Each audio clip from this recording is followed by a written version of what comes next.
Hey, I'm Ron Drotos from keyboardimprov.com, and welcome to our journey through the real book number 247, which is the great ballad, My One and Only Love. And as with all these jazz piano lessons in this series, we're going through the real book one by one, and we're taking a deep dive into understanding not just these individual songs, but how to learn, how to play jazz, how to develop our own style. And this may or may not be for you, but if you're interested in taking a deep dive and really understanding music, this one's for you. Or if you're interested in just listening to me play, which is great, and catching what I'm playing, you can forward to the piano performance I'm going to do.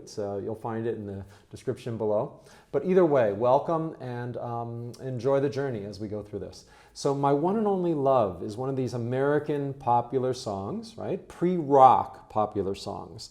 It's from 1953. Rock started around, 56, 57 really, with Elvis and Chuck Berry and Bill Haley and the Comets and Little Richard, all those great early rockers developed out of R&B. So R&B was around at this time and doo-wop was forming, but it wasn't really known as rock and roll. And what we think of as pop music today, which comes from the word popular, it's basically rock era popular music. So somewhere I think if I remember right, in the 1980s, I'm thinking, the commercial entities in the music business needed a name to come up with to describe popular music pre-rock. Because when they said pop music, everybody thought it was more modern pop music.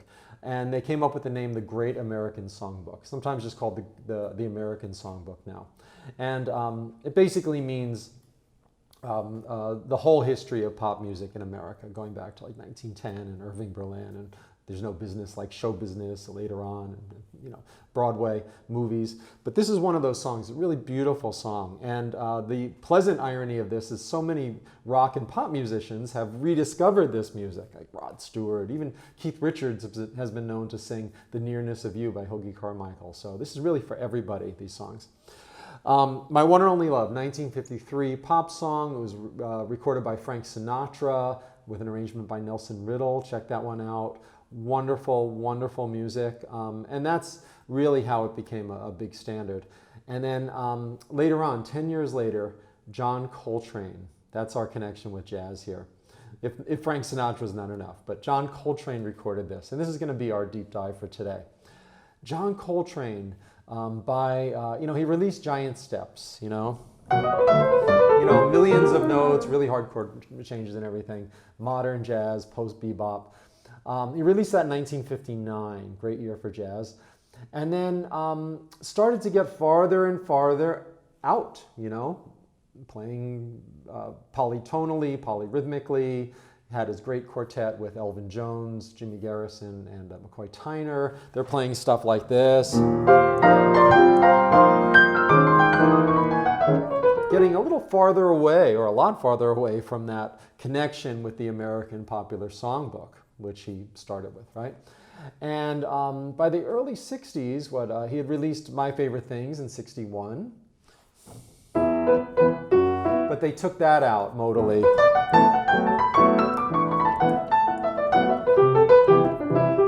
And then even the next couple of years, he was leading towards his great landmark album, A Love Supreme, in 64. But in 63, he made a very special album. If you don't know this, check it out. It's John Coltrane and Johnny Hartman, the singer. Beautiful baritone, rich baritone bass voice. And they recorded the popular songs, the standards, which Coltrane had been getting away from in his live performances and recordings.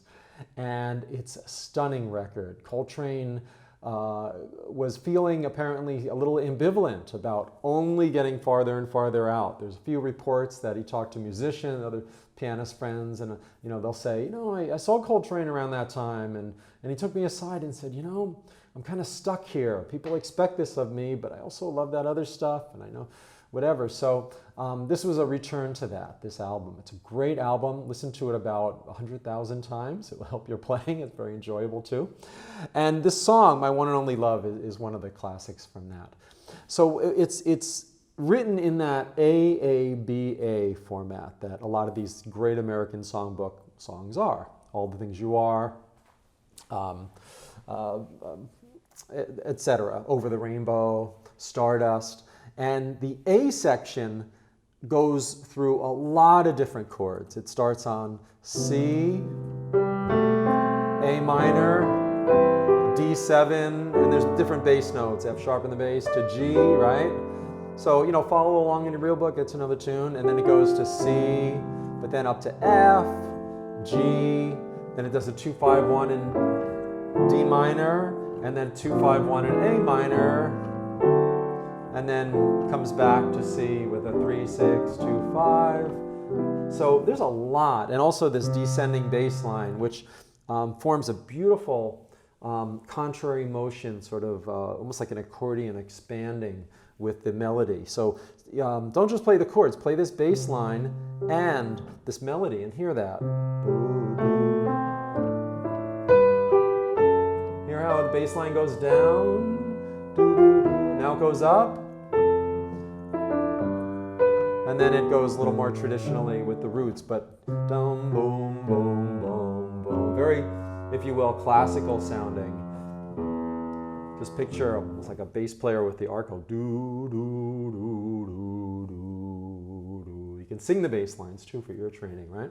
Try to play the melody while you sing the bass line. Da, da, da, da, da, da, da. I can't hit that E. But basically, that's really good ear training. I've spent a lot of time doing that. Sometimes I get it, sometimes I don't, like everybody else. But it not meanders, but it drifts or at least visits a lot of different key regions during the A section. And as with a lot of these tunes, the bridge will provide a contrast or a balance. So when the A section has many, many bass notes, many roots, many tonal centers, the bridge is often more of a, I don't want to say static, I don't like that. It seems a little negative or boring, but it's, I'll just say grounding. So it's E minor, the minor third, 2-5-1, and then E minor with this beautiful descending,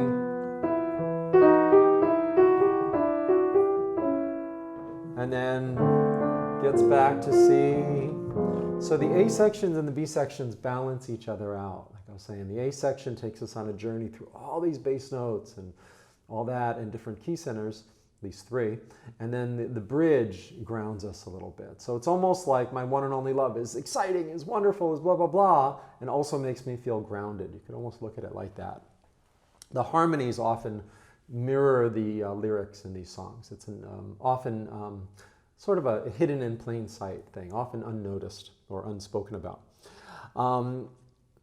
I think what I'm going to do is I'm going to start with just a very, since it's a love song and just about my own one and only love. I mean, how great is that, right? To have somebody you feel like you're it for me and you make me feel great.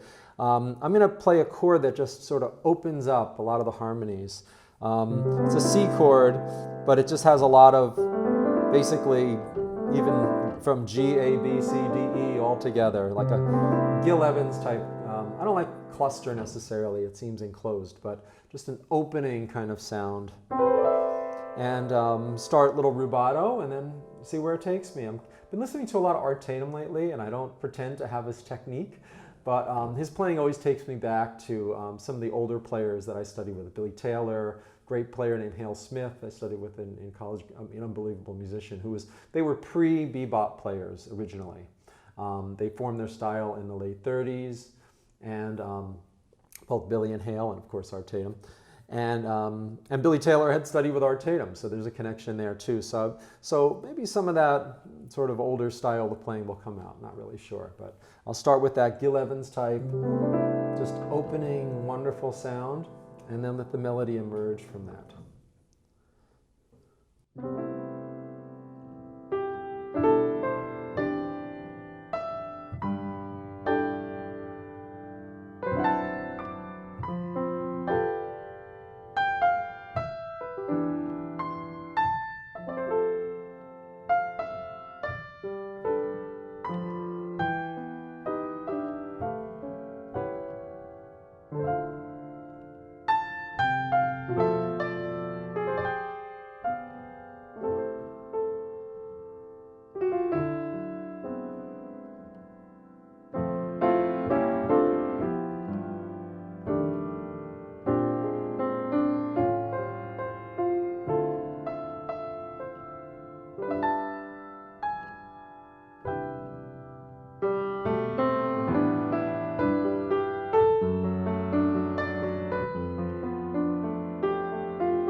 I don't always end with a Lydian chord like that. This C with a D triad over a C chord. It has the F sharp in there, which is the Lydian mode. But just like my first chord, if you remember back, that Gil Evans type chord that had almost every note in the scale, pretty much every note in the scale except for F. It opens up the harmony, the overtones, opens up us emotionally, and I think that ending with that Lydian kind of does the same thing. It just adds little something's very magical about this idea of this love song. So again, we can highlight the lyrical content. Even if we don't know every lyric in the song, I don't know every lyric in this song, but I know basically what it's about. And I've played with so many vocalists, I can sort of hear them singing, or the Johnny Hartman from the Coltrane version in my head. And we can bring that out, let that inform our playing as much as we let the melody and the chords and our musical idols inform our playing too. So hey, thanks for being here. We're just going through the book one by one. Next week is another wonderful piece from about the same era, a little earlier, My Romance. Thanks for being here. If you're interested in my video course at keyboardimprov.com, you can check it out. There's some links to some of the free lessons from it below. Really help you get your playing to that next level and really play fluently. That's the whole goal here. And really appreciate you joining me here on this journey, and good luck with your playing.